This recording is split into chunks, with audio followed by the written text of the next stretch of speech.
This also has an impact on Somalis because we are also taxpayers in Minnesota. Stephen Miller and his white supremacist rhetoric, it reminds me of the way the Nazis described Jewish people. A lot of money has been transferred from the individuals who committed this fraud, donated to Representative Omar, and donated to A.G. Ellison. Ladies and gentlemen, we have another absolutely disgusting interview by third world Congresswoman Ilhan Omar. This time she went on Face the Nation, where she implies that it's the Somali community and not the American people who are the real victims of the fraud scandal in Minnesota, which is absolutely hilarious because it was her community that siphoned off these hundreds of millions of dollars from the American taxpayer.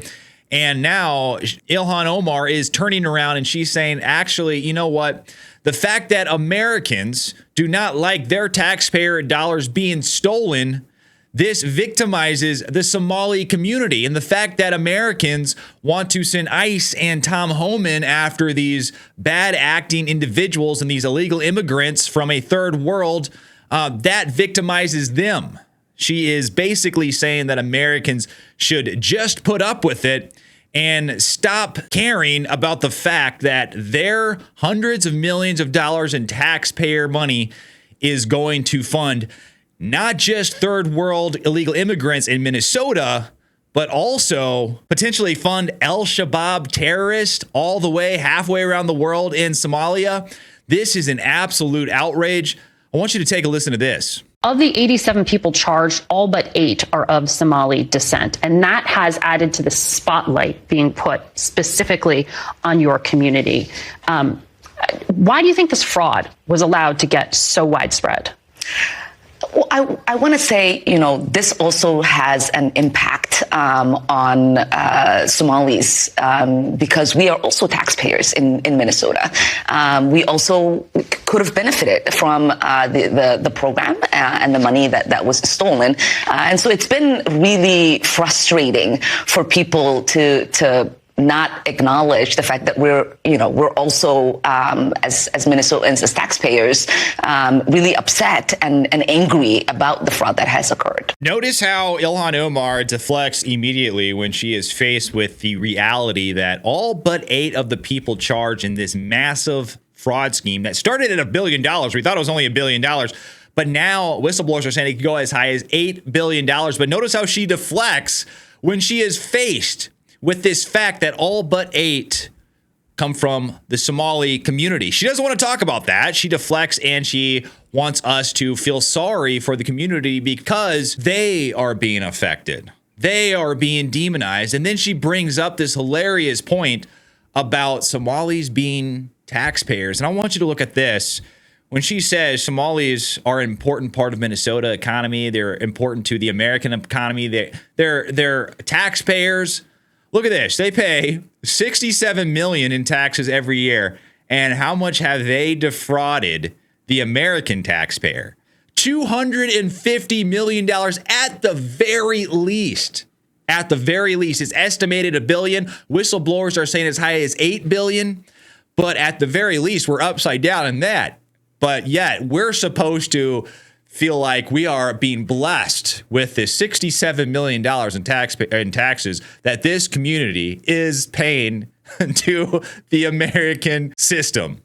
It's absolutely insane. It doesn't make any sense whatsoever. But that's not all. It gets better. I promise you. Take a look at this. So Ilhan Omar, this third world congresswoman, she is absolutely reeling. You can tell. I mean, she has ICE in her community. She's been exposed big time with this fraud. People all around her have gone away or have been indicted and arrested because of this fraud. Somehow she remains clean, and then we have Tim Walz, of course, that has connections to this fraud. So she is going to the public. She is going to these friendly mainstream media interviews, trying to desperately explain to the American people what is really going on here. And it always comes down to one thing. You see Stephen Miller the other day, he went on the press and he was talking about how this crime, this fraud boggles the mind and it reaches the deepest parts of Minnesota politics. He said that the leadership in Minnesota were complicit. And so now Ilhan Omar has to respond to all of this because it looks very, very bad to her or for her. And instead of actually making a logical argument as to why this fraud happened, why these people are so close to her and Governor Tim Walz, she does what pretty much every single Democrat does when they get cornered and they get caught in a lie or in a scheme or they get caught doing something illegal. What do they start saying? They start screaming out insults. They start calling the other person a Nazi. They start calling them racist, a white supremacist. They have massive TDS. And this is exactly what Ilhan Omar does right here when she essentially labels Stephen Miller a white supremacist and a Nazi. Yes, I mean, I'm not surprised at all, but every time I see it, I've got to call it out. Take a look at this. I want to ask you about something else that the architect of the president's immigration policy, Stephen Miller, said. On Thanksgiving Day, he posted, "No magic transformation occurs when failed states cross borders. At scale, migrants and their descendants recreate the conditions and terrors of their broken homelands." What do you make of this argument of failure to assimilate and sort of ruining America?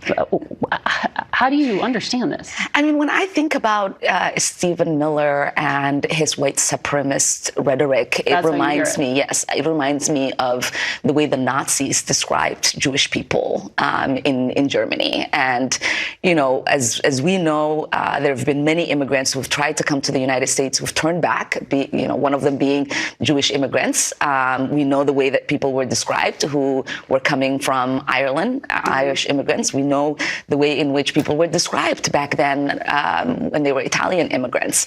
And to me, you know, we're yes, of course, ethnically Somali. We are in this country as Americans. Yeah. We are citizens. We are productive part of this nation, and we will continue to be. You know, this is absolutely hilarious. She compares Stephen Miller to white supremacists and Nazis. And, you know, all of these really terrible things, just trying to basically smear Stephen Miller, not attribute any other motive to what he is doing, what Donald Trump is doing, what Tom Homan is doing, other than base, just racial profile, racism, just really bad stuff. And it's funny that she chooses Stephen Miller as the one she wants to go after here, because I believe Stephen Miller is actually Jewish. I think he's actually Jewish. So she's comparing a Jewish person to a Nazi, which is always hilarious. But that's not all, guys. This interview was chock full of just terrible, disgusting statements by this third world congresswoman. This last one is absolutely laughable. You can tell her complete contempt for Donald Trump in this short 10-second clip. I want you to check this out. She claims that Donald Trump has an unhealthy obsession with the Somali community, as if I don't have to remind you why we should be going after what is happening here. I mean, $1 billion in fraud. Even Scott Bessent, he spoke about this. He said it was absolutely crazy. I'm going to play that clip here in a second, so stick around. But this is Ilhan Omar talking about Donald Trump being obsessed unnecessarily with his community. We feel like there is an unhealthy obsession that he has on the Somali community, and an unhealthy and creepy obsession that he has with me. So Donald Trump apparently has an unhealthy, creepy obsession with the Somali community. And, I wonder why Donald Trump is focused on that community right now. And I think Scott Bessent here says it perfectly when he says, when you come to the United States, maybe just don't defraud the American people and maybe they won't hate you.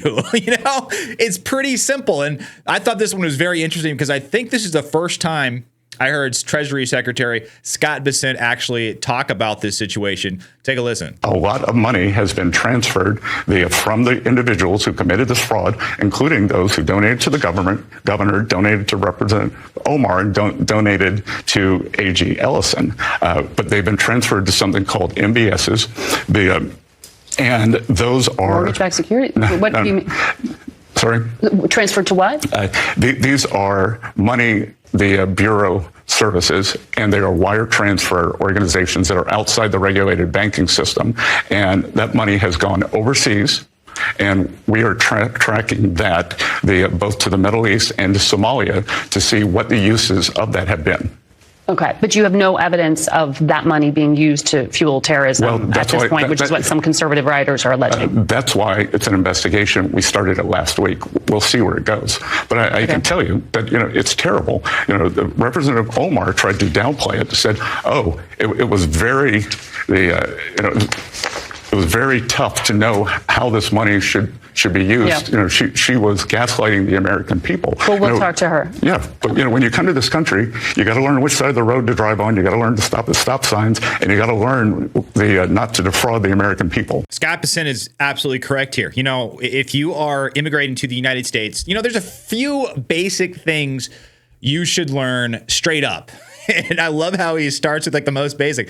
You got to drive on the right side of the road. You have to stop at stop signs. You have to walk on sidewalks, and you have to eat apple pie. And oh yeah, by the way, you also have to not defraud the taxpayer, because what happens when you defraud the taxpayer? I mean, we already don't like paying taxes. It's already like a outrage, right? When we see our taxes going to foreign countries and foreign wars and all this other stuff.